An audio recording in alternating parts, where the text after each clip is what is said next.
आज एक संगीन अभियोग आसी कविसूर्यनगर विधायक जे कि गत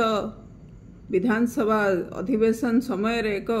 बहुत सुंदर भाषण देइथिले जो थे कही जे गंजाम जिला को दादान मुक्त करी एवं खाऊंगा ना खाने दूंगा गोटे भल टैग लाइन से व्यवहार करथिले। आज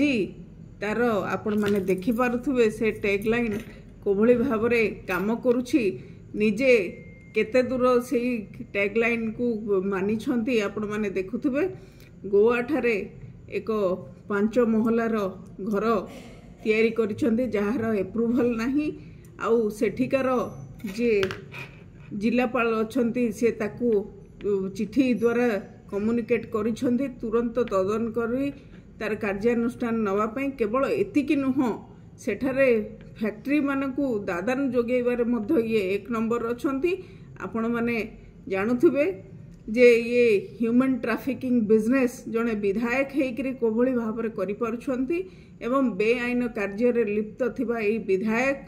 आंकर कार्यकलाप को आमे बिजु जनता दल तरफ घोर निंदा करुछु एवं आ उपरे उचित कार्यानुष्ठान हो एवं राज्य सरकार को मध्य अनुरोध करुछु एभली विधायक को से निश्चित भाव में तागिद करिवे एवं आगामी भविष्य आ उपरे निश्चित भाव में एक्शन नेबे बोली आमर अनुरोध रहउछि।